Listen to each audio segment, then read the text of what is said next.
I would now like to review problem 21-8, and we're asked to do the cash flows from operations using the direct method and the indirect method. So what we have to do is we have to look at the income statement, and as well as they give us also the change in the actual balance sheet accounts. So as you can see, for cash from customers, how do we calculate that? We're going to look at the change in the AR, which was an increase of 108. And on the income statement, you will see that revenue was recorded at 800. So cash actually collected was $692. Now from the supplier, again, you will look at cost of goods sold from the income statement at 300. Inventory decreased by 104. Accounts payable increased by 93. So the cash paid to suppliers was 103. Again, you would do the employee's salary, and for that you would have to look at salaries expense. The salaries expense was given to us at $120. The salaries payable increased by 9, so the cash paid to employees was $111. The next thing we'll look at is the insurance. We know that insurance expense was $40. Prepaid insurance decreased by $22, so the cash paid for insurance was $12. The interest expense was recorded on the income statement of $50, and we have an amortization of a bond discount, which is a credit of 10. So the actual interest paid for the cash was $40.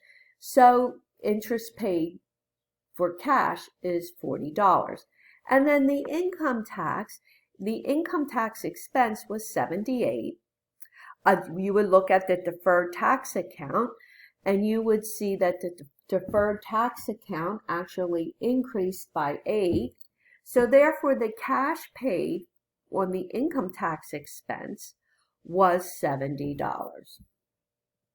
Now, we are going to look at the indirect method. And what I want to point out to you, whether you do the direct method or the indirect method, the cash flows at operation would have to be the same. So you know the answer has to be $350. Okay, now let's look at this. We're going to start out with net income, which we know from the income statement is $88.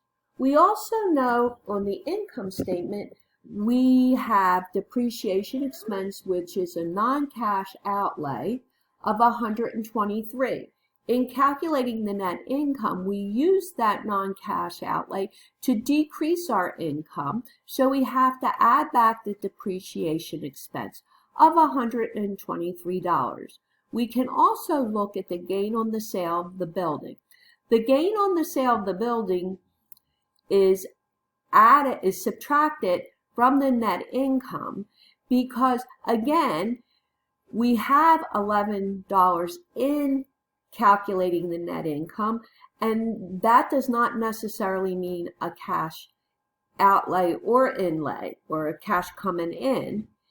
So we have to subtract the gain, and on the loss of the equipment, we have to add it back. Again, the loss is not a cash loss. So it's just used in calculating the net income. So we have to add back the losses and subtract the gains. Now the changes in operating assets and liabilities. The best way to look at this is an increase in accounts receivable would be a debit. So that would actually decrease cash. Think of balancing the journal entry. A decrease in inventory would be a credit, so you'd have to debit cash, which would be a $104 increase. Increase in accounts payable would be a credit of 93. So to balance the equation, you'd have a debit to cash, so the 93 would be an add back. The same with the increase in salaries payable. Look at the decrease in prepaid insurance. A decrease in prepaid insurance is a credit. To balance that with the cash, you'd have to add back the $22. Increase in deferred tax liability would be a credit. The cash would have to be added back of $8. And the decrease in bonds discount is a credit. That's the balance side. So the decrease in bonds discount would be an add back of $10.